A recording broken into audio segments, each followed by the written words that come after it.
grâce infinie. Quand nous aurons pendant 1000 ans célébré ses louanges, nous pourrons comme au commencement lui offrir nos hommages. Mes chers sont enlevés, mon Dieu, mon sauveur m'a racheté. De son pardon, il m'envahit, amour divin, grâce infinie.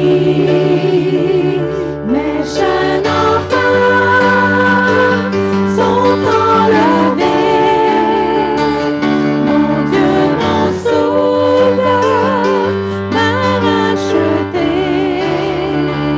De son pardon, il m'envahit, amour divin, grâce infinie. Amour divin, grâce infinie. Alléluia. J'ai dans la parole de Dieu, Jean, chapitre 8, verset 12. Jésus dit, « Je suis la lumière du monde. Celui qui me suit ne marchera pas dans les ténèbres, mais il aura la lumière de la vie. » Je vous invite à fermer vos yeux quelques secondes pour réfléchir à la journée où on est rendu. C'est une journée d'immense joie. C'est sûr que ça fait plusieurs années qu'il est ressuscité, mais aujourd'hui, on se rappelle. Si Jésus n'était pas ressuscité, on n'aurait pas lieu d'être ici. Mais gloire à toi, Seigneur. Tu es ressuscité. Tu es vivant. Tu as vaincu la mort, Seigneur. Ce matin, nous voulons t'honorer, te rendre un hommage avec des mots peut-être un petit peu limités. Mais Seigneur, on veut vraiment t'offrir notre reconnaissance, nos merci, tout notre amour, Seigneur. Sois élevé, sois glorifié ce matin, comme tu en es digne. Amen. Amen. Amen.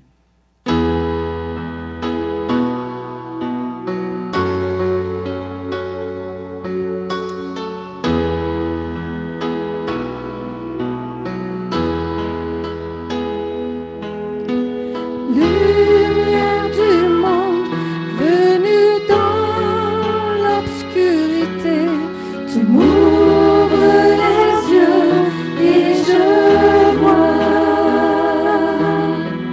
tant de beauté que mon cœur ému t'attend. Je sais que ma vie est en toi. Me voici pour louer, me voici à tes pieds, me voici pour dire tu es mon Dieu. car tout en toi est beauté, tout en toi est grandeur, tout en toi est merveilleux bonheur.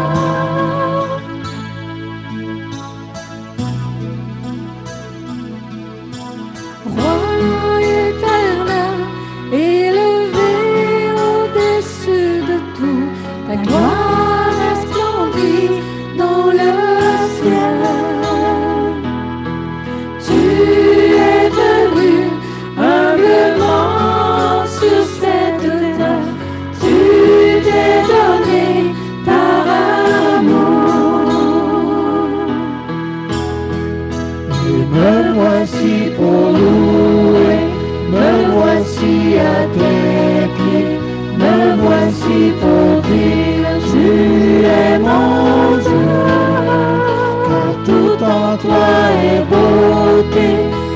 tout en toi est grande, tout en toi est merveilleux pour moi.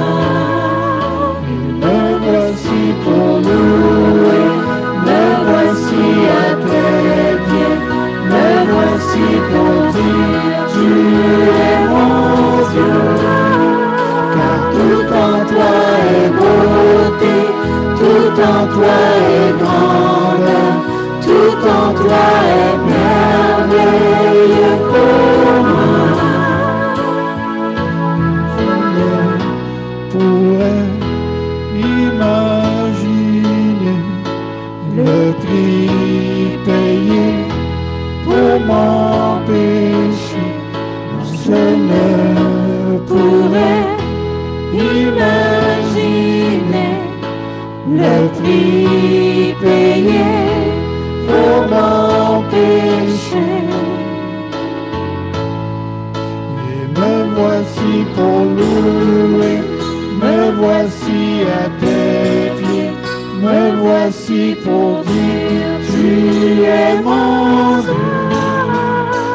Tout en toi est beauté, tout en toi est grande, tout en toi est merveilleux pour moi. Et me voici pour louer, me voici à tes pieds, me voici pour dire tu es mon Dieu. Car tout en toi est beauté, tout en toi est grande, tout en toi est merveilleux pour moi. Lumière du monde, venue dans l'obscurité, tu m'ouvres les yeux et je vois tant de beauté que mon cœur ému t'adore. Je sais que ma vie est en toi. Amen.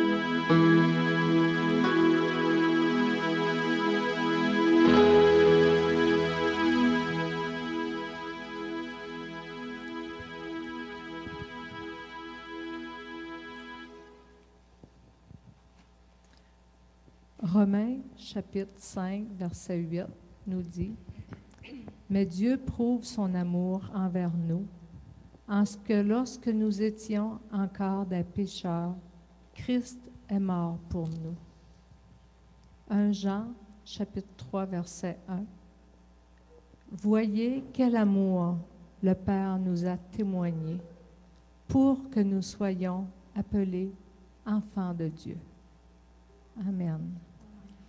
Et nous sommes enfants de Dieu. Quel miracle! Quel miracle Jésus à la croix pour nous et quel miracle que ça nous a fait enfants de Dieu.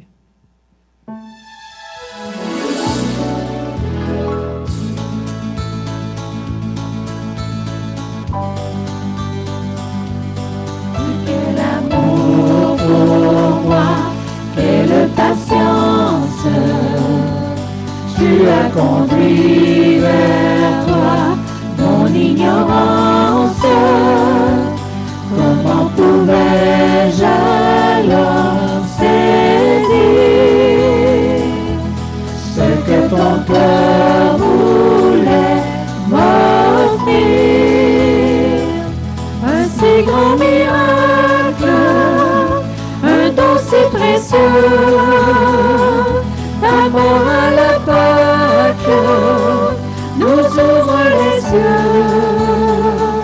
Ton salut remplace ma condamnation, mon péché s'efface par ta rédemption. Loué sois-tu, Dieu Tout-Puissant. Loué sois-tu.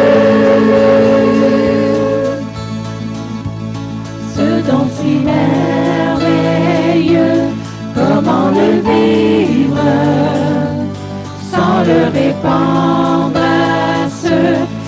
tu le suivras sur les chemins où il s'égare,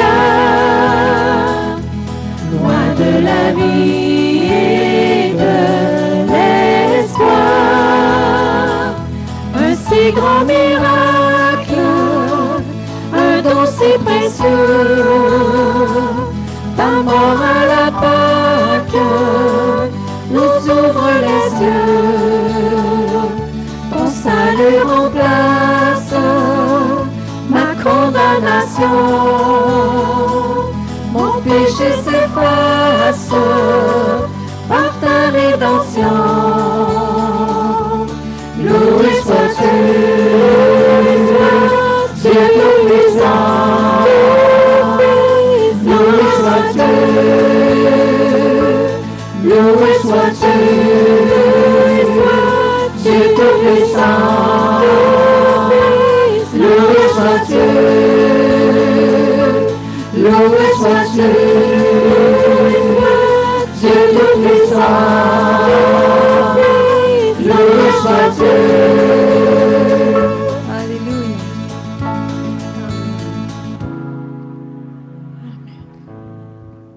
De quel amour le Dieu de notre salut nous a-t-il aimés? Un si grand amour. Le prochain chant nous ramène dans le jardin de Gethsémani, où Jésus a déposé sa vie devant son Père, vivant toute l'angoisse de sa séparation qui allait venir sur la croix, sa séparation d'avec le Père. Il n'avait jamais vécu ça. Et il anticipait ça, ce moment-là. Mais Jésus a prié que la volonté de son Père se fasse malgré tout. Quelle humilité! Et tout ça, vivre tout ça pour nous avoir avec lui pour l'éternité.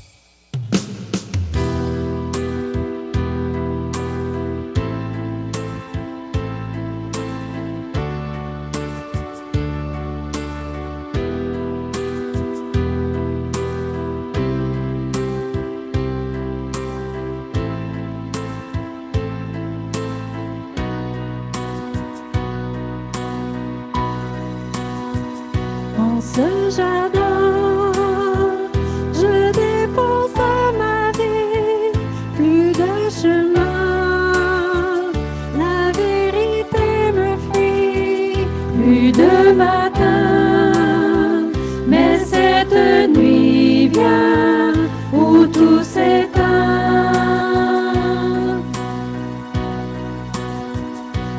Dans mon cœur, goutte de sang et d'eau, cette douleur, la peine est mon fardeau.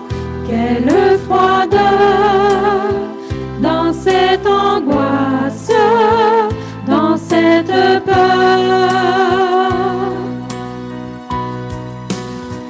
Père éternel, ouvre le ciel pour que ta grâce en moi donne à toucher le ciel, donne à goûter ta loi, et que ta volonté soit faite. En ce jardin, je n'ai plus rien que le fardeau du monde. Mon Dieu, et si je tombe, que deviendra demain, mais que ta volonté soit faite. En ce jardin,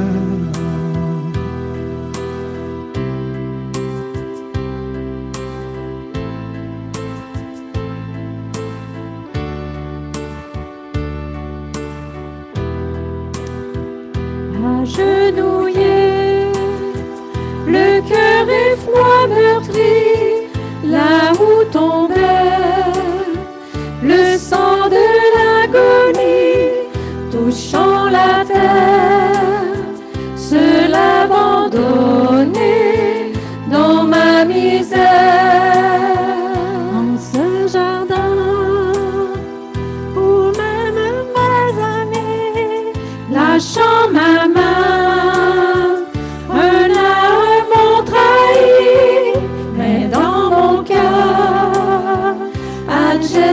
magnifie le Seigneur.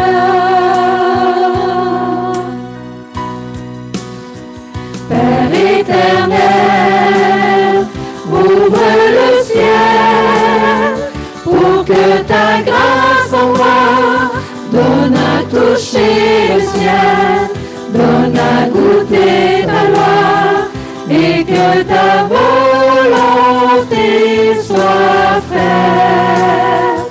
En ce jardin, je n'ai plus rien que le fardeau du monde. Mon Dieu, et si je tombe, que deviendra demain? Mais que ta volonté soit faite. En ce jardin, Merci Seigneur. Merci Jésus.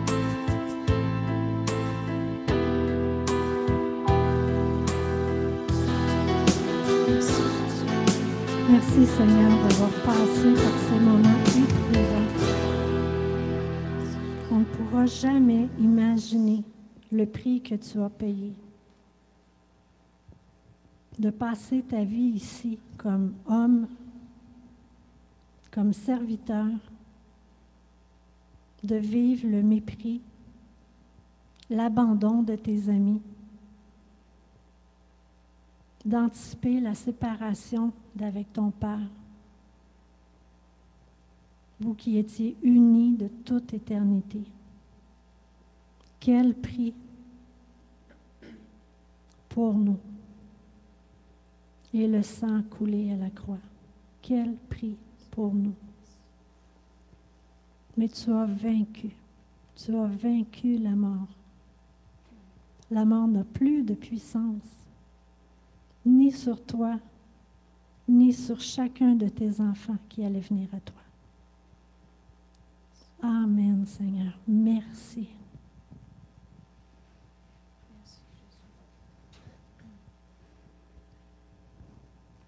C'est pourquoi on veut chanter gloire, gloire au nom de notre Seigneur.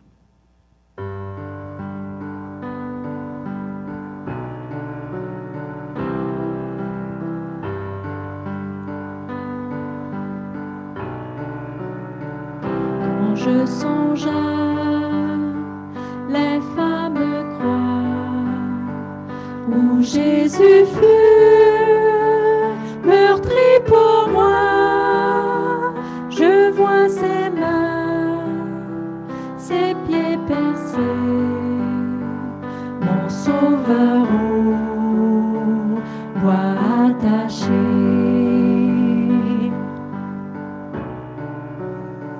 Son corps lié de larmes trempées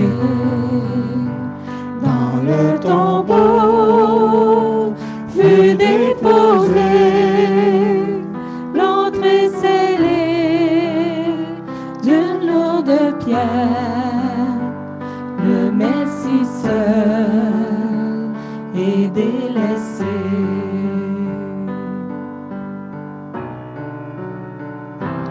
Oh, gloire au nom de notre Seigneur, gloire à son nom, à tout jamais, nous chanterons son fête et louange. Oh, gloire à toi, ô Dieu.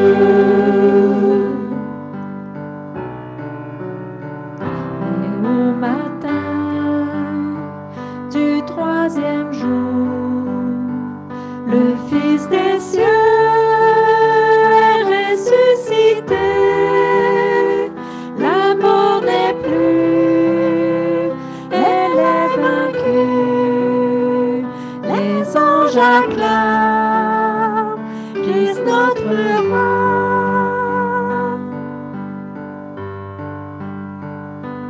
Oh, gloire au nom de notre Seigneur, gloire à son nom, à tout jamais, nous nous chanterons sans fin tes louanges. Oh, gloire à toi, ô Dieu.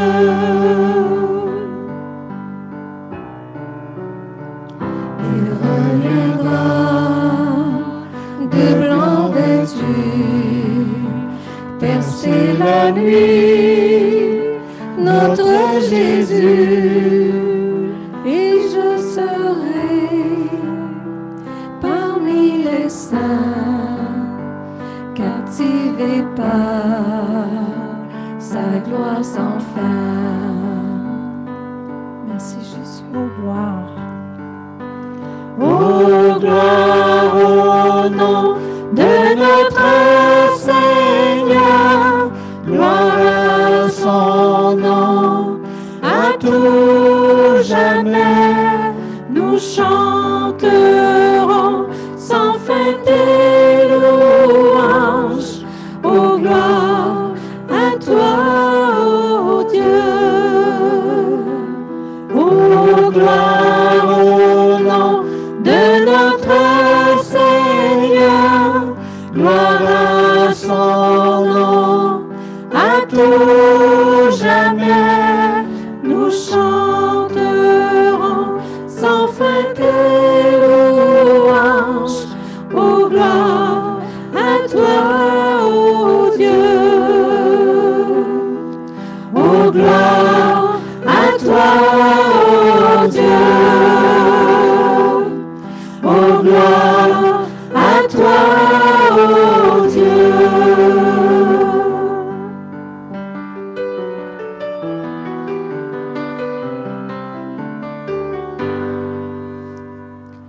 Dans Acte 4, 12, ça dit « Il n'y a de salut en aucun autre, car il n'y a sous le ciel aucun autre nom qui ait été parmi les hommes, par lequel nous devions être sauvés.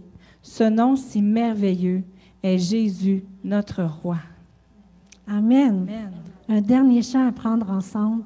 N'hésitez pas à murmurer dans vos masques, là, à chanter avec nous, ça fait du bien.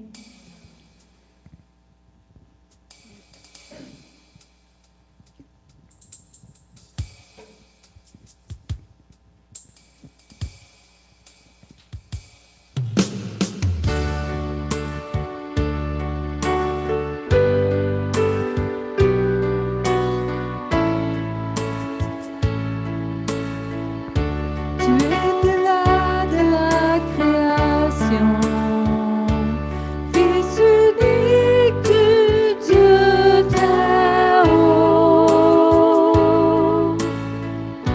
Les mystères de ta gloire révélés en toi, Christ, notre Seigneur.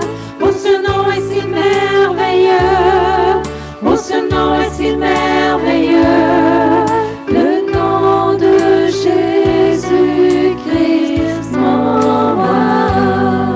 Oh, ce nom est si merveilleux, sa beauté est sans pareil. Oh, ce nom est si merveilleux, le nom de Jésus. Amen. Tu n'as pas voulu les cieux sans nous. Alors Jésus, tu es venu. Ton amour a vaincu mon péché. Rien ne peut nous séparer. Oh, ce nom est si glorieux.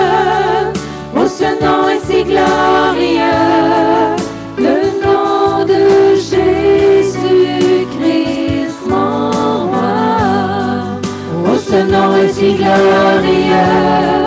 Sa beauté est sans pareil. Oh, ce nom est si glorieux. Le nom de Jésus. La terre a tremblé, le voile s'est déchiré, les armes ont la mort et le péché. Les cieux chantent ta gloire, tu es le roi ressuscité. Tu es sans rival, tu es sans égard. Dieu, tu triomphes à tout jamais. À toi soit le règne, à toi soit la gloire, car ton nom surpasse tout autre nom. Oh, ce nom est victorieux, oh, ce nom est victorieux, le nom de Jésus-Christ, mon roi. Oh, ce nom est victorieux, sa puissance est sans pareil. Oh, ce nom est victorieux, le nom de Jésus.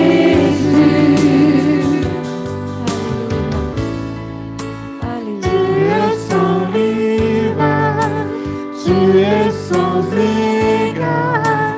Dieu, tu triomphes à tout jamais. À toi soit le règne, à toi soit la gloire, car ton nom surpasse tout autre nom. Oh, ce nom est victorieux, oh, ce nom est victorieux, le nom de Jésus-Christ, mon roi. Oh, ce nom est victorieux, sa puissance est sans pareil. Oh, ce nom est victorieux, le nom de Jésus. Oh, ce nom est victorieux, le nom de Jésus. Oh, ce nom est victorieux, le nom de Jésus. Amen. Seigneur Jésus, on veut vraiment venir devant toi, le cœur contrit, à genoux devant toi, devant ta grandeur, devant la victoire que tu as menée, devant ta toute-puissance, devant l'amour que tu as eu pour nous. On veut se commémorer aujourd'hui que tu as fait tout ça par amour. Et qu'aujourd'hui, on a un libre accès à ton Père et on est appelé tes frères et tes sœurs, co-héritiers avec toi de ton royaume, privilégiés d'avoir reçu la vie éternelle, à jamais à tes côtés. Merci, Seigneur Jésus. Dispose nos cœurs à recevoir ta parole. Merci pour Rémi Gagnon qui est là ce matin. Merci parce que tu as travaillé avec lui. Merci parce que tu vas parler à travers lui, nous enseigner. Qu'on soit ouvert à ce que tu veux mettre sur nos cœurs ce matin. Merci de nous rejoindre dans chacun de nos besoins. Merci de prendre soin de chacun de tes enfants. Sois béni, sois loué, Seigneur Jésus. Que ta parole nous fasse du bien ce matin. Dans ton nom, Jésus, notre roi. Amen. Je vous invite à vous asseoir et on va poursuivre avec Rémi Gagnon.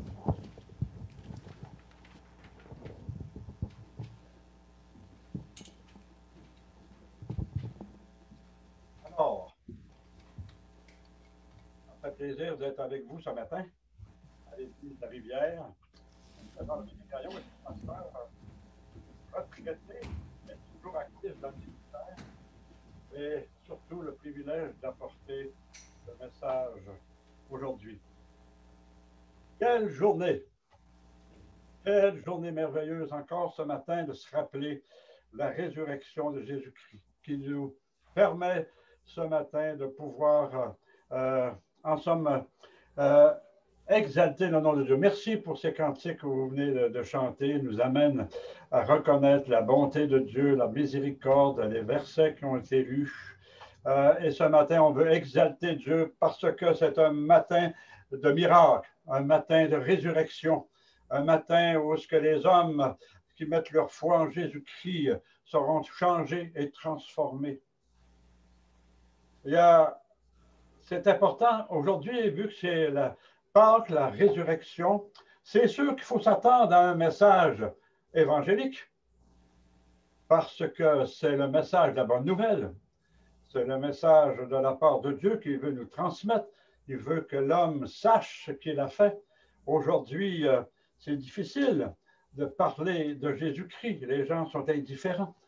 Mais voilà, Seigneur, pour le croyant, ça a toute une autre signification. Et ce matin, on veut se rappeler ensemble justement cette résurrection. Le passage que j'ai, qu'on va réfléchir et méditer ensemble ce matin, se trouve dans Luc, le chapitre 23, les versets 32 à 43. Luc 23, 32 à 43. Après une quarantaine d'années, 45 ans, qu'on prêche d'un dimanche à l'autre, d'une année à l'autre sur la résurrection. Mais je n'ai jamais prêché sur ces passages ce matin, des brigands. Là. Si on veut se donner un titre, Christ et les deux brigands. Et on va faire la lecture et ensuite on va essayer de chercher des points pour nous exhorter, nous encourager ce matin. Luc, verset 32. On conduisait en même temps deux malfaiteurs qui devaient être mis à mort avec Jésus. Lorsqu'ils furent arrivés au lieu appelé Crâne, ils le crucifièrent, là ainsi que les deux malfaiteurs, l'un à droite, l'autre à gauche. Jésus dit, « Père, pardonne-leur, car ils ne savent ce qu'ils font. » Il se partage ses vêtements en tirant au sort. Le peuple se tenait là, regardait, les magistrats se moquaient de Jésus, disant, « il a sauvé les autres, qu'il se sauve lui-même. Il sait s'il est le Christ, l'élu de Dieu. » Les soldats aussi se moquaient de lui, s'approchant en lui, présentant du vinaigre. Ils disaient, « Si tu es le roi des Juifs, sauve-toi toi-même. » Il y avait au-dessus de lui cette inscription, « Celui-ci est le roi des Juifs. » L'un des malfaiteurs crucifiés l'injuriait, disant, « N'es-tu pas le Christ? Sauve-toi toi-même et sauve-nous. » Mais les autres l'autre le reprenait et disait, « Ne crains-tu pas Dieu, toi qui subis la même condamnation? Pour nous, c'est justice, car nous recevons ce qu'ont mérité nos crimes. Mais celui-ci n'a rien fait de mal. » Et il dit à Jésus, « Souviens-toi de moi quand tu viendras dans ton règne. » Jésus lui répondit, « Je te le dis, en vérité, aujourd'hui tu seras avec moi dans le paradis. » Quel passage extraordinaire, frères et sœurs, ce matin, de se rappeler ce que s'est passé sur la croix. Il y a une anecdote, pas une anecdote, mais quelqu'un qui donnait des conseils, un motivateur américain, a dit ceci. J'ai trouvé bon cette citation. Il dit, « Dieu vous aime, que cela vous plaise ou non. » La Sainte Bible dit que Dieu nous a créés à son image. Jésus-Christ a dit, « Celui qui croit en moi fera aussi les œuvres que je fais. Il en fera de même de plus grandes. » Il n'y a fixé aucune condition superficielle pour ce faire. Il ne vous a pas exclu. Dieu sait bien. Content si vous jetiez un dernier coup d'œil dans notre miroir ce matin, si on s'est regardé dans notre miroir ce matin, ou que vous êtes en train de vous dire, Dieu t'aime. Rémi, Dieu t'aime dans ton miroir. Et là, tu peux répéter, et moi aussi. Et ce matin, nous voulons justement dire à Dieu que nous l'aimons. Il nous dit qu'il nous aime. D'ailleurs, la preuve est là sur sa mort, sa résurrection. Le passage est élu de Romains 5,8 qui se trouvait là où Dieu prouve son amour envers nous, parce que Christ est mort pour nous. Alors, c'est cette preuve d'amour. Alors, Christ et les deux brigands. On connaît ces versets. C'est certain qu'on connaît ces versets. On les a lus plusieurs fois. On les a peut-être réfléchi, peut-être que oui, peut-être que non. Il n'y a rien de plus difficile que de connaître déjà qu'est-ce que ça. Quand on a lu, j'ai déjà lu, puis on oublie peut-être de réfléchir, de penser. Et ce matin, c'est pour ça que dans ce texte que j'ai choisi de réfléchir, de méditer avec vous, je trouvais ça un bon message pour une campagne d'évangélisation, dans le sens pour nous sensibiliser. Vu que nous connaissons ce passage, on les a lus plusieurs fois, plusieurs années qu'on les lus, ça fait au moins au-dessus de 55 ans que je lis ces mêmes passages chaque année. Ces passages ont consolé beaucoup d'esprits troublés qui sont venus nous apaiser. Deuxièmement, il apporte aussi une paix dans notre conscience, qui travaille notre conscience devant les événements, devant notre vie, devant nos échecs, devant notre conscience est agitée. On a aussi été, peut-être ces passages ont été comme un genre de baume. Salutaire dans un cœur blessé, qu'on est visité par des blessures. Il y a toutes sortes de choses que nous passons tous au travers dans une année, dans une vie. On remède aussi pour l'âme, c'est un remède pour l'âme malade à cause du péché qui est en nous. La parole est rendue aussi parfois très douce aux mourants, parce qu'il y a de l'espoir. On va examiner, au moins j'ai 5 points qu'on va essayer d'analyser, d'examiner cette portion des Écritures, où ce que j'allais appeler la doctrine du salut. Elle nous montre aussi le pouvoir de Christ, le pouvoir là dans sa souffrance, le message qu'il est en train de communiquer là sur la croix, là dans sa douleur, là où ce qu'il est, que tout le monde le ridiculise. Sa sensibilité, son amour, sa patience, sa douceur se fait remarquer là sur la croix. Sans trop parler, mais la souffrance dit des choses. Le silence partage des choses. Le regard aussi témoigne des choses. Sa volonté pour sauver l'âme humaine est toujours présente là sur la croix. Et d'ailleurs, on va le voir aussi que il y a eu un résultat de cette souffrance. Parce que Paul disait une chose dans Romains 1, verset 16, qui dit, Paul dira, je n'ai point honte de cet évangile, parce qu'elle est une puissance de Dieu. Et ce matin, je veux croire qu'au travers du Zoom, au travers de ceux qui écoutent, que ce sera alors, vous allez expérimenter la puissance de Dieu, un changement, une guérison, un espoir, un désir de vouloir aller de l'avant, de relever le défi que Dieu met devant vous. Jésus-Christ, une puissance, déterminée à mourir dans leur méchanceté, le châtiment mérité. Ces deux malfaiteurs, ces meurtriers qui sont là, un à côté de Jésus, un côté. Alors, eux, quand on est rendu sur la croix, vous savez, hein, la seule condition d'y descendre, il faut être mort. Il se met d'abord à se moquer du Seigneur. On le voit au début, verset 31, en même temps, 2 malfaiteurs qui devaient être mis à mort, lorsqu'ils furent arrivés dans ce lieu, ils se mirent eux aussi à se moquer. Hommes pendus au bois, d'où il ne devait plus être détaché vivant. Il ne pouvait non plus remuer ni ses pieds. On ne sait pas c'est quoi être cloué là sur la croix, les mains incapables de grouiller, les pieds non plus. La douleur avec l'épine sur la tête. La souffrance est continuelle. Je ne sais pas, vous, quand vous souffrez, quand on souffre un bon mal de dents, admettons, ou un mal d'oreille qui vient, en somme, nous assommer et puis qui nous empêche presque de réfléchir, de penser. On est loin d'avoir un esprit de compassion dans la souffrance.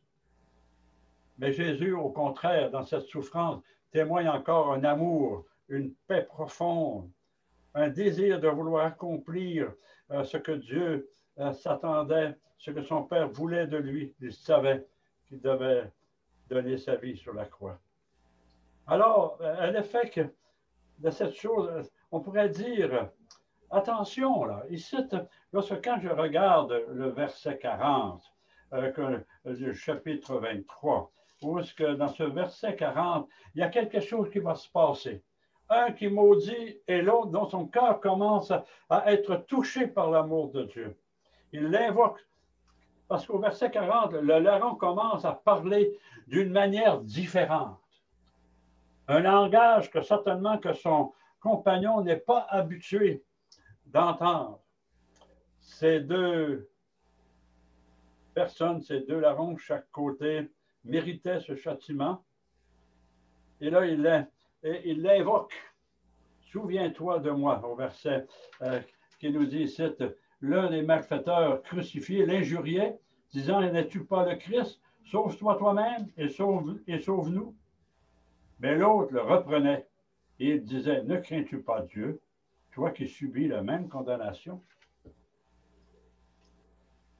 Ici, on a presque le plan du salut annoncé dans ces versets 40. Allez jusqu'à 44. On y voit ici presque, ce n'est pas les 4 lois spirituelles, mais tout comme. Parce qu'il a commencé, le malfaiteur reconnaît qu'il est pécheur.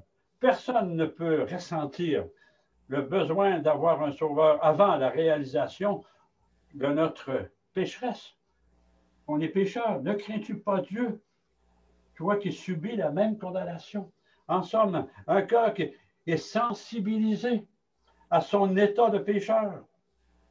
Et deuxièmement, il a reconnu que Jésus n'avait pas péché parce que lui, il dit, il n'a rien fait de fait, il n'a rien fait de mal. Au verset 41. Pour nous, c'est justice, car nous recevons ce qu'on a mérité, nos crimes. Mais celui-ci n'a rien fait de mal. Il reconnaissait que Jésus pouvait le sauver. Il a reconnu que Jésus allait fonder son royaume et demande à Jésus de se souvenir. Et c'est là tout le plan. Souviens-toi, au verset 42, souviens-toi de moi quand tu viendras dans ton règne. Jésus lui répondit, je te le dis en vérité, aujourd'hui, tu seras avec moi dans le paradis. Tout un verset, et c'est dans cette première observation que nous avons de ce texte qui est devant nous, où ce que justement de ce larron, que son cœur s'ouvre. Et la question qu'on peut se poser, est-il trop tard? Est-il trop tard pour la repentance? Et là, on voit ici que, loin d'être trop tard, il y a jusqu'au temps qu'il y a de la vie, qu'il y a un souffle, il y a de l'espoir. Il lui parla avec bonté. Il n'a pas refusé. Jésus aurait pu dire beaucoup de choses. Mais il dit, tu seras avec moi aujourd'hui. Pas demain, pas après-demain, mais aujourd'hui même, tu seras avec moi. La grâce de Dieu le justifia gratuitement et le retira des portes de l'enfer. C'est tout quelque chose, la première observation que nous avons quand on fait la lecture. Puis Jésus, malgré la souffrance, il exprimait toute sa tendresse pour les autres qui s'approchent de lui par la foi. Il s'est approché de Dieu par la foi. Il a cru par la foi. D'ailleurs, c'était une foi que Jésus n'avait jamais vue aussi profonde que ce larron qui était là à côté de lui, reconnaissant sa faute. Frère, on pourrait dire cette question. Malgré la souffrance de Jésus, ce matin, la question qu'on doit se poser peut-être, frères, vos péchés vous sont-ils pardonnés? Est-ce que vous sentez en vous le pardon de Dieu? Si vous êtes convaincu que vous êtes pécheur, si vous êtes convaincu que vous êtes séparé de Dieu à cause de votre péché, et si on a un besoin de sentir être pardonné. Et le Seigneur dit, mais il s'agit simplement de confesser nos péchés à Dieu, de lui avouer justement qu'on est pécheurs. Il y a des choses parfois qui nous et qui viennent nous brimer, nous empêcher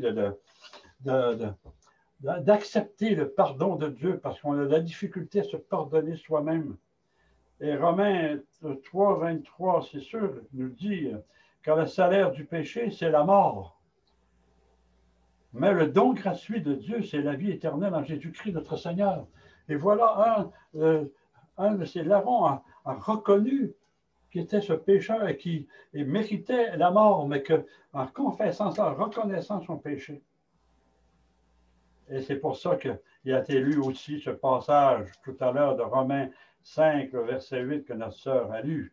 Mais Dieu prouve son amour envers nous en ce que lorsque nous étions encore des pécheurs, Christ est mort pour nous. Quel amour manifesté! Et on oublie cet amour-là, on oublie de reconnaître ce besoin de cet amour. Et quand on regarde encore dans ce même Romain qui dit dans le 6, 23, le salaire du péché, c'est la mort, mais le don gratuit de Dieu, c'est sa vie. Et Seigneur, c'est là qu'il nous amène, et c'est pour ça que cette lecture de Jean 1, 12 aussi a été lue à tous ceux qui l'ont reçu, à ceux qui veulent devenir enfants de Dieu. Alors, à ceux qui le reconnaissent comme enfants de Dieu, on est passé de la mort à la vie. Voilà une de ces premières leçons que nous reconnaissons ici dans le texte que nous avons lu dans Luc, où il y a un plan de salut, où ce que Dieu, là, malgré sa souffrance, malgré chaque geste qu'il devait poser, ça a dû être extrêmement difficile à cause de ses clous. La deuxième leçon qu'on peut retirer, il y a une deuxième, si quelqu'un est sauvé à l'heure de la mort, d'autres ne le sont pas. Et cette vérité n'est que trop souvent négligée. Parce que si on attend trop tard, parce que vous savez, quand on prend les journaux, on a constamment des accidents d'auto. Une mort, deux morts. Et ils n'ont pas eu le temps, certainement, peut-être, de se préparer ou de crier à Dieu pour demander pardon. Mais ici, on en voit deux sur la croix. Et donc, Christ est au centre. Et le message de l'Évangile est prêché. Non pas à la foule, mais à une foule de deux personnes. Deux entendent le message silencieux de l'amour de Dieu sur la croix. Un qui est fermé, un qui ne veut rien entendre, parce que premièrement, il ne croit pas en Dieu. Et puis s'il dit qu'il est Dieu, ben, qu'il fasse quelque chose. Et le deuxième, le Saint-Esprit vient en lui pour le sensibiliser de son péché et le besoin d'être pardonné parce que Jésus est en train de donner sa vie pour lui. Ils l'ont entendu prier là sur la croix parce que pour ces meurtriers, parce qu'il a crié, « Père, pardonne-leur » parce qu'ils ne savent ce qu'ils font. Ils ont vu souffrir aussi Jésus sur la croix. Ils l'ont vu souffrir dans la patience. Vous savez, comme moi, chacun de nous, quand nous souffrons, on a la majorité presque toutes des impatients. La souffrance vient nous voler la patience. Et pourtant, au travers de cette souffrance, cette patience de Dieu fait son œuvre dans la vie d'un qui va l'emmener au salut. Et l'autre, ça va l'emmener à sa condamnation. Et c'est pour ça que ce matin, le message est un message clé pour nous qui l'attendons peut-être depuis souvent qu'on entend le message de se convertir, mais il y en a d'autres qui ne le savent pas. mais de reconnaître aussi tout le privilège que nous avons de croire et que Dieu vient nous dire, aujourd'hui tu seras, si jamais tu meurs, aujourd'hui tu seras avec moi. Et ce larron sur la croix a reçu cette parole de la part de Dieu. L'un se met à prier, l'autre se met à moquer. L'un va hériter le paradis et l'autre va emporter dans l'habitation du diable et ses anges parce qu'ils refusent de croire. Maintenant, ces choses sont écrites pour notre instruction, nous dit les Écritures. Il y a un avertissement ici qui est solennel, aussi bien qu'une consolation. Un avertissement pour celui qui refuse de croire et une consolation pour celui qui croit. Mais j'ajouterais aussi qu'une repentance tardive est parfois rarement sincère. C'est un avertissement qu'on voit. Ça veut pas... Ici, on voit que sur la croix, il ne lui reste pas grand temps. Pour les plus roughs, ils vont tenter peut-être une journée, peut-être deux, mais la majorité, c'est une journée, quelques heures. Ici, on est c'est les 6 heures de Jésus sur la croix. On est dans la deuxième partie des 3 dernières heures de sa souffrance sur la croix. Ces choses ont été écrites pour nous avertir, mais aussi en même temps de faire attention parce qu'on ne sait pas si on aura du temps. Une fois, je dialoguais avec une personne et qui trouvait ce Dieu-là comme un Dieu injuste. Il dit, comment tu veux que... Moi, je me refais le mal toute ma vie, je m'en vais voler, peut-être que j'aurais tué, et qu'à la dernière minute, on va demander pardon à Dieu, puis il va lui pardonner. Il y avait des difficultés avec cet amour de Dieu.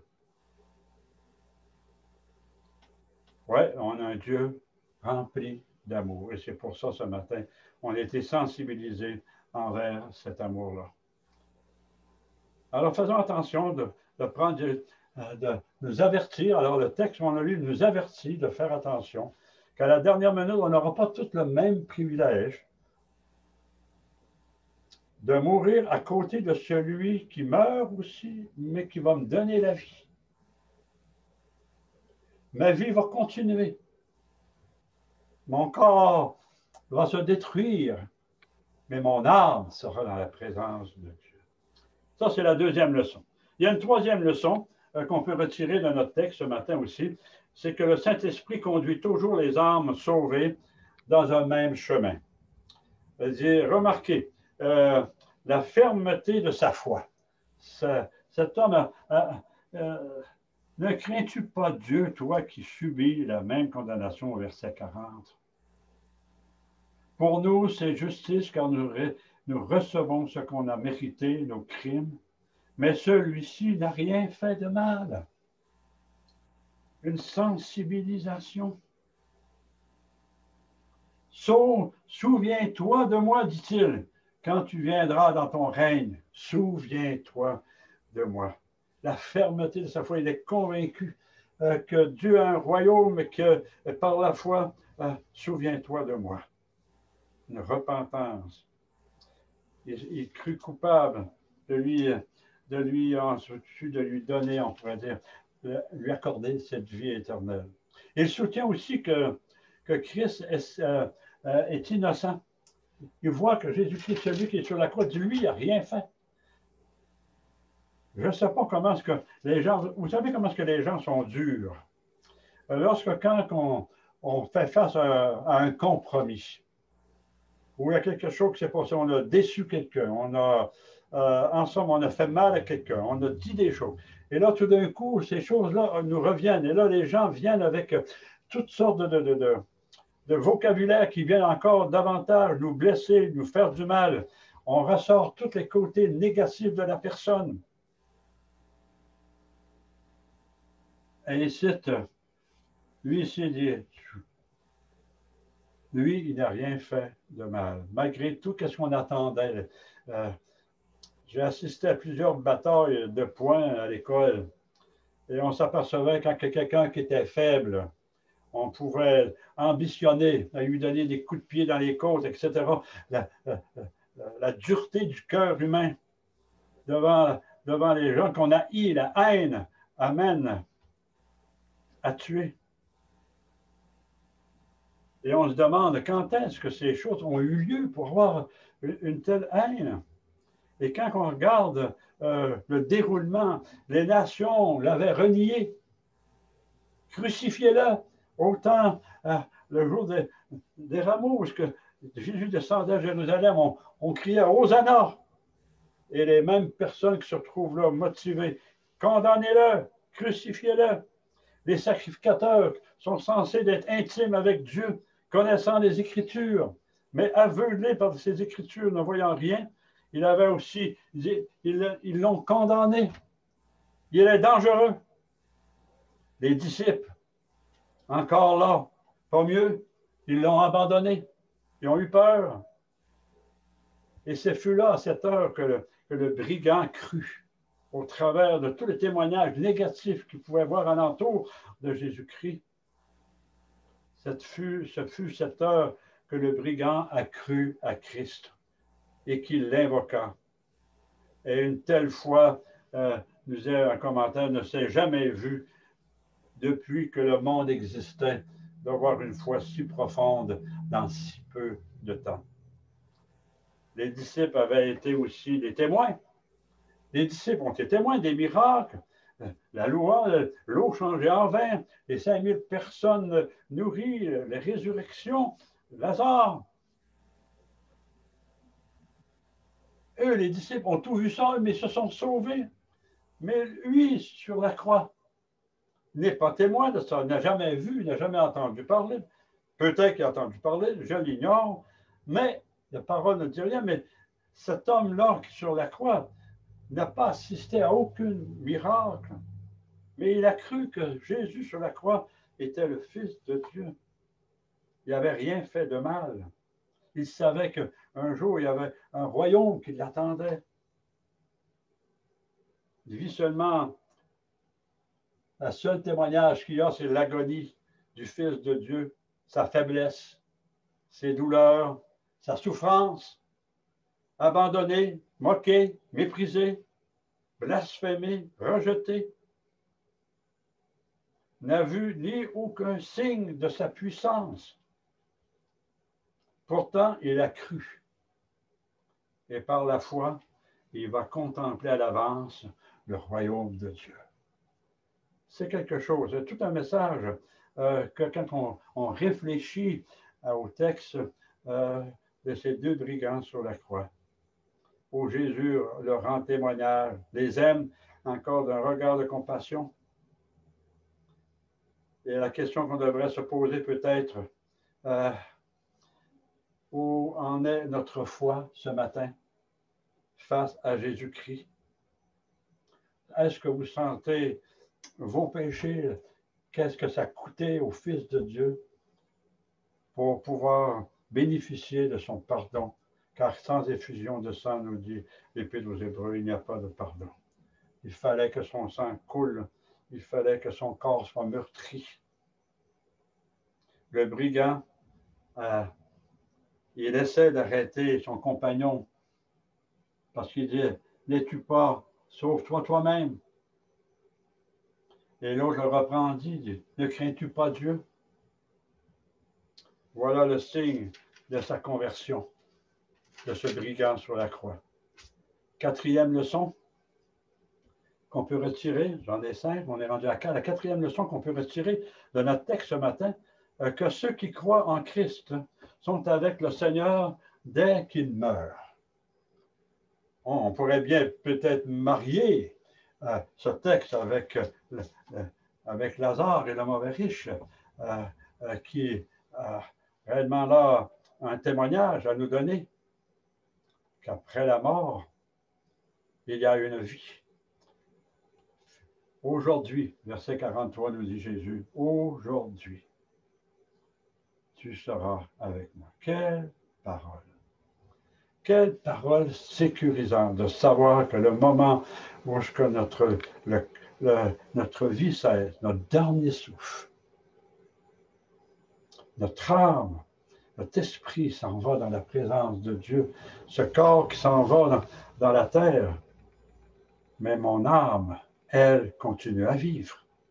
Paul pourra dire dans Philippiens 1, 23, Paul dira que son désir est de s'en aller et d'être avec Christ. Ils sont avec Christ. Je vois leur bonheur, les brebis. Hey, c'est quelque chose, hein? Les brebis sont avec leur berger. Enfin, le grand berger, la brebis, va finalement être face à face avec le grand berger, comme ce brigand sur la croix, juste à côté du grand berger. Et ce grand berger, cette brebis qui est à côté de lui, va finalement passer l'éternité avec son berger. Il est devenu un membre du corps de Christ. Christ est la tête. Nous, on est les membres. Ensuite, on est devenu, on a lu la lecture ce matin, notre soeur, on est devenu des enfants de Dieu. On fait partie de la famille de Christ. N'est-ce pas quelque chose? La brebis rencontre son berger, est en commande du corps, rejoint la tête qui est Christ. On est une famille, on a des enfants, une famille. Comment décrire le ciel qui est extraordinaire? Parce que là, c'est que Christ y est. Christ est présent et nous sommes avec lui. En ta présence, il y a plénitude de joie. Peut-être vous tremblez, peut-être à la pensée du tombeau. Paraît un lieu terrible, glacé. Je ne sais pas si vous avez vu récemment, il y avait un film qui appelait, peut-être j'exprime même le titre, « Le ciel existe-t-il » ou quelque chose comme ça. Et puis, la jeune fille qui avait tombé malade, le jeune homme avait 4 ans, et puis sur une opération, il avait sorti de son corps, et cette robe avait été au paradis. Est-ce que le paradis existe? Et puis voilà qu'il revient, il rend des témoignages. Puis là, en étant à l'hôpital avec son père, il voit une jeune fille qui, elle aussi, sur l'article de la mort, et lui prend la main, il dit simplement, il dit, « N'aie pas peur. » C'est magnifique là-haut. N'aie pas peur. Le tombeau. Vous savez, aujourd'hui, mon fils m'appelait ce matin pour me souhaiter joyeuse Pâques. Sa belle-mère est prise d'un cancer de la langue. Ils lui ont enlevé une couche sur la langue pour enlever ce cancer. Elle a suivi tous les traitements. Et cette semaine, elle a reçu une nouvelle, une très bonne nouvelle, qu'il n'avait plus aucune trace de son cancer de la langue. Alors, je dis, quelle joie ce matin pour Pâques. Quelle belle nouvelle vous avez reçue. Car notre Dieu a souffert et a donné sa vie sur la croix pour guérir nos blessures, nos infirmités. Oui, peut-être que j'avais une jeune sœur aussi qui a décédé cette année encore. Une jeune femme rendue des 90, mais ça faisait une 50aine d'années, elle aussi, qui marchait avec le Seigneur toujours vivant. Et puis quand ils lui ont déclaré son cancer, elle s'est mise à témoigner à tout le monde encore. À chaque personne, elle va dire, je m'en vais vers le Seigneur, là, ça ne sera pas long. Il me reste que quelques mois. Elle témoignait partout. Ses médecins aussi, qui elle visitait constamment en train de donner gloire à Dieu, qu'elle avait l'espoir, l'espérance, comme cet homme, tu seras avec moi. Et elle savait qu'en quittant ce corps, elle allait finalement arriver face à face avec son Sauveur. Ne craignez rien, soyez encouragés, vous qui avez trouvé Christ. Il se peut peut-être, je dis bien il se peut, que vous n'avez pensé qu'à votre âme. Vous n'avez pas pris le temps de nourrir votre âme. Peut-être que vous ne pensez pas que votre âme, un jour, elle a un rendez-vous avec le Créateur. Que vous connaissez peut-être imparfaitement Dieu, parce qu'aujourd'hui, on ne sait pas, parce que qui est-il, ce Jésus? Quelle est-il? La mort sur la croix, ça veut dire quoi? Premièrement, qui est-il, lui? Et aujourd'hui, on pense à l'école, partout, les jeunes, on leur pose des questions. Ils nous posent des questions. J'avais un de mes voisins qui me dit, oui, mais c'est qui ça? Ça a l'air l'aimer, ça, Jésus-là, toi, M. Rémy, qui m'appelait. C'est qui ça, Jésus? Il commençait l'école, et déjà avec aucune connaissance de ce que ce Jésus avait fait pour lui, et comme sauveur. Il y a des leçons à retirer encore beaucoup. La condition de salut, il y a ici qu'on exprime dans ce récit encore des leçons à retirer. La condition du salut, il faut absolument une repentance et une foi. Si on n'a pas de foi, il n'y a pas certainement la repentance ni rien. Il faut croire. Deuxièmement, une indépendance. Ici, c'est indépendant des sacrements comme le baptême, parce que la majorité de nous, ici au Québec, on donnait au sacrement de baptême qu'on appelait un pouvoir, le pouvoir d'effacer le péché originel et aussi de devenir un enfant de Dieu. Ici, on voit dans ce texte que le brigand n'avait pas cela, n'avait pas été baptisé. Il était aussi indépendant des œuvres. Les œuvres ne jouaient absolument rien. On n'est pas sauvé par les œuvres. Alors, c'est par la foi qu'on est sauvé, c'est la grâce que Dieu nous accorde. Et quatrièmement, ça démontre aussi la prétendue sommeil de l'âme. Certainement, vous avez entendu parler, mais il y en a qui disent qu'à la mort, l'âme sommeille en attendant la résurrection. Ici, Jésus est en train de dire à notre brigand que tu seras avec moi aujourd'hui. Ton âme ne sommeille pas. Ton corps sommeille peut-être, mais ton âme vit. Tu es conscient après ta mort, de joie ou de peine. Le purgatoire n'existe pas non plus. Le salut n'est pas universel. Alors, l'autre leçon, c'est qu'on dit que le salut est universel. Oui, il est mort pour tous, mais pour tous ceux qui croient. La preuve, c'est qu'il a offert le salut à l'autre brigand. Mais sur deux, il n'y a rien qu'un qui a cru. On se rappelle dans nos campagnes d'évangélisation, toutes ces choses-là arrivent. On fait un appel. Et puis, surtout nous, dans les premières années, vu que je fais partie un peu du réveil dans le Québec, où les années 66, Jean-Baptiste-Seigneur, ça se convertissait. Il y avait des films, il y avait des prédicateurs qui venaient et les gens avançaient en avant pour accepter le Seigneur. Puis souvent, quand on conseillait, tu es avancé, pourquoi? Je ne sais pas, je suivais les autres. Il doit y avoir quelque chose en avant. Il venait voir ce qui se passait en avant. Il n'avait pas approché sur une conviction, mais juste pour savoir.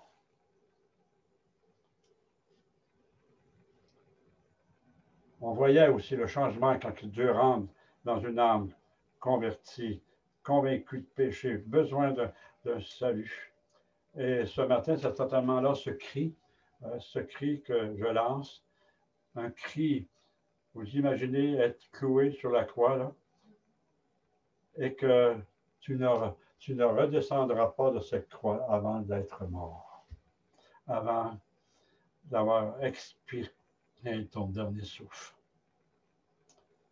Et le cinquième point que nous avons pour terminer, c'est le dernier enseignement de ce texte, la part éternelle de chaque âme, d'homme et dans son union avec Christ. Aujourd'hui, dit le Seigneur, tu seras pas dans le purgatoire, pas non plus éloigné, mais aujourd'hui, tu seras avec moi, présent, dans mon royaume, parce que tu as cru.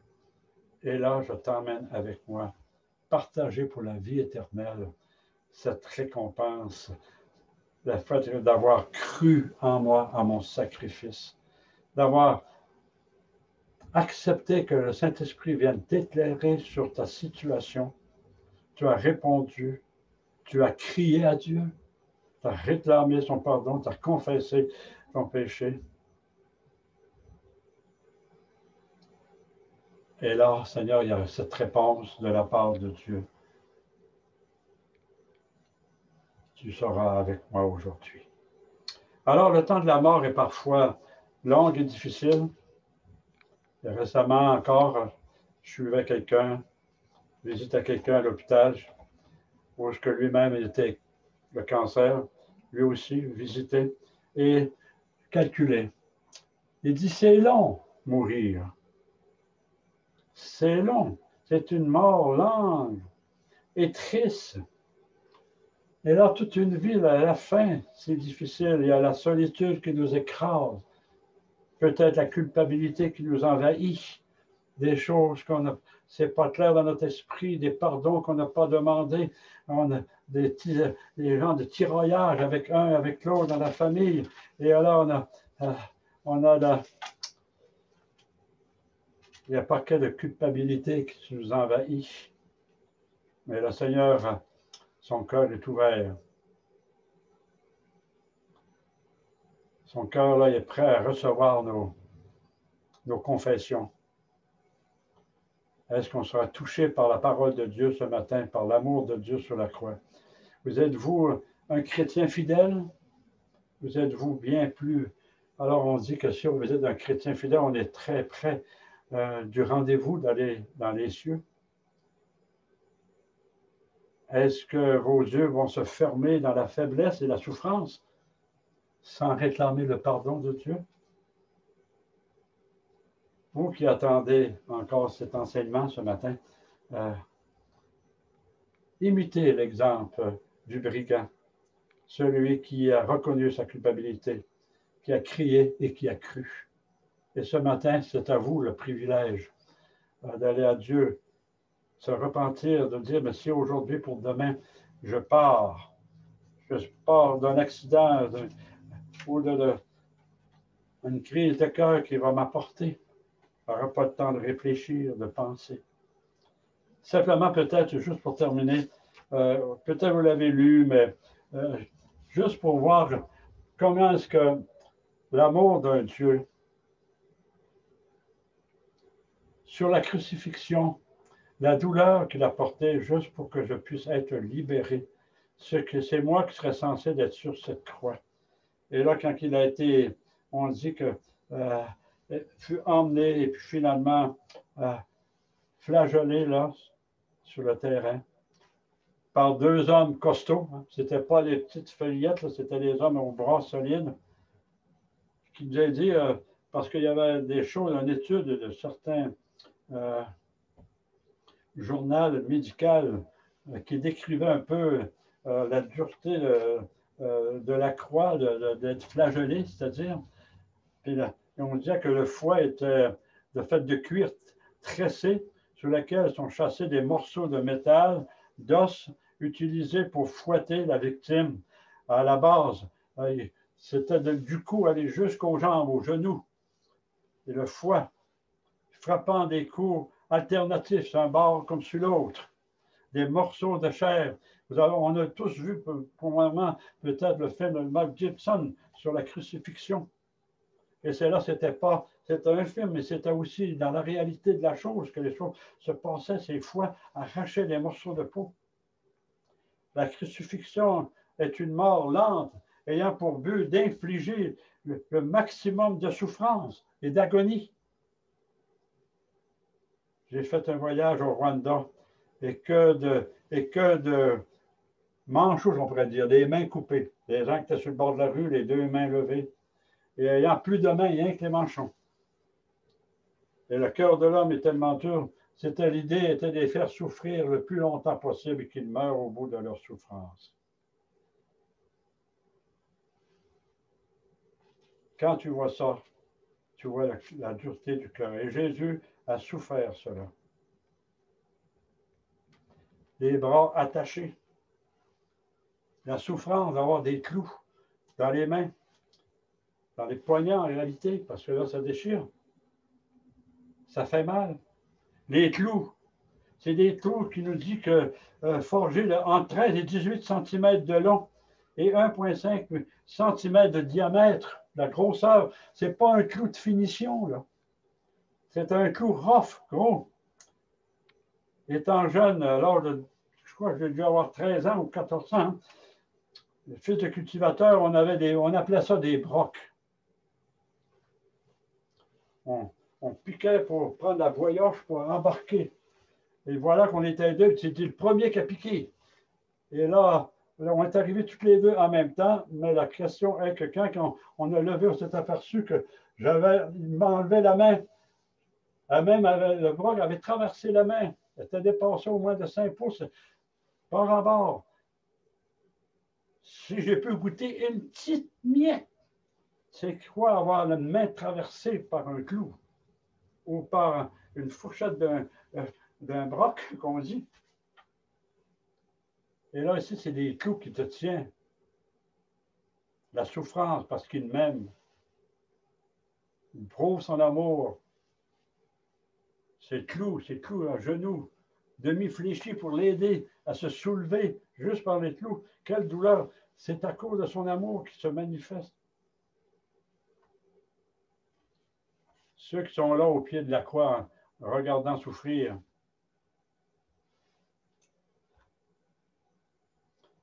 le message parle encore.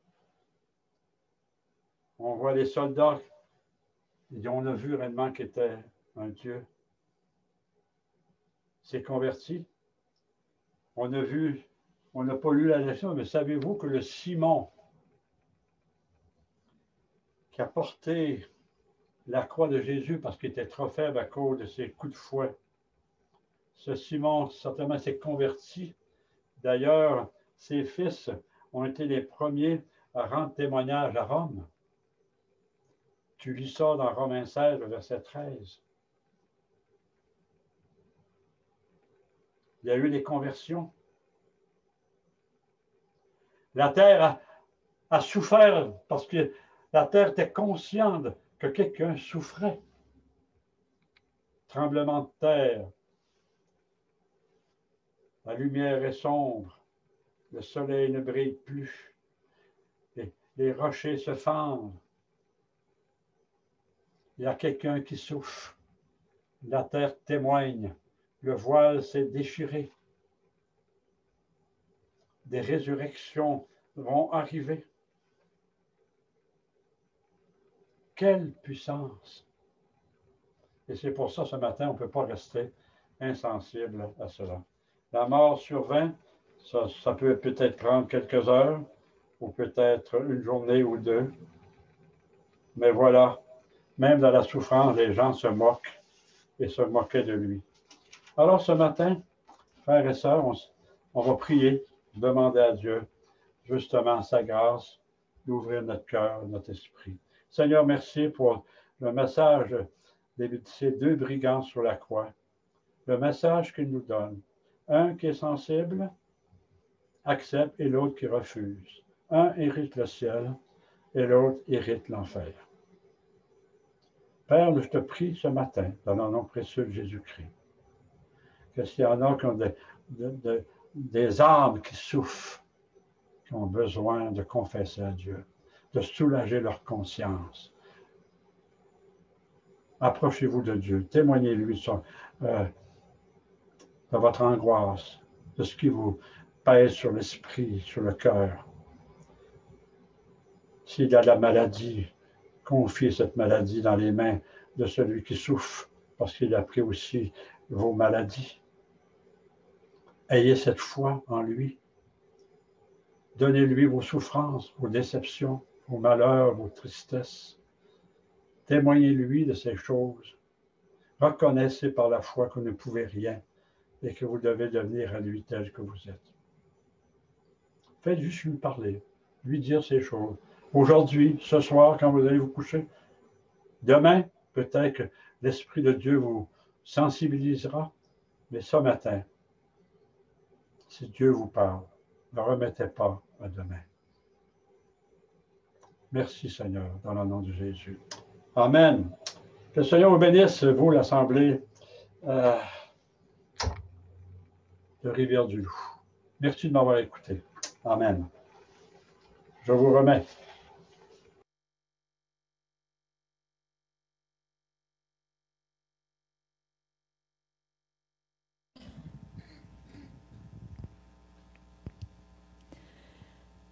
Merci beaucoup, M. Gagnon, pour l'enseignement qu'on a reçu. On va prendre 2 chants pour terminer aujourd'hui. Je vous invite à vous lever, ceux qui ont encore des forces de le faire. Tel que je suis. On chante souvent ce chant-là dans des moments d'évangélisation intense. Mais je crois fermement que tel que je suis, chaque jour, je dois venir au Seigneur. Et on veut s'offrir de plus en plus, on veut s'offrir à notre Seigneur Jésus. Tel que je suis, agneau de Dieu, je viens à toi.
Ce chant, je t'offre ma vie comme un chant devant toi.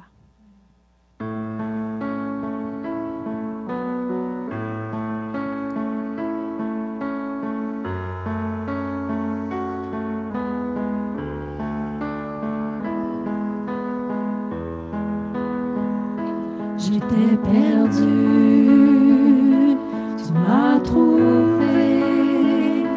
J'étais perdue, tu m'as trouvé. De toi j'étais si éloignée. J'étais perdue, tu m'as trouvé. Alors je t'offre un chant. J'étais aveugle, mais là je vois.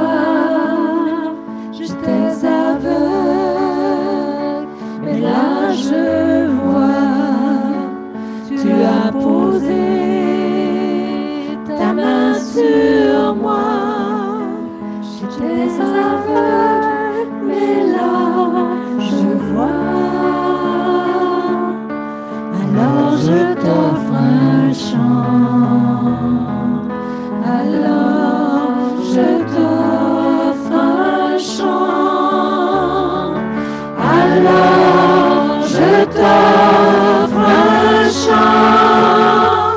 J'étais sans lui, tu m'as sauvé. J'étais sans lui, tu m'as sauvé. Je te donne mon être entier. Je te donne mon être entier. Dieu reçoit mon être entier.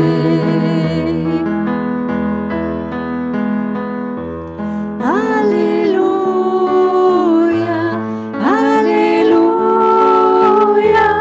que ma vie t'élève un chant. Alléluia, Alléluia, que ma vie t'élève un chant. Alléluia, Alléluia, que ma vie t'élève un chant. Alléluia.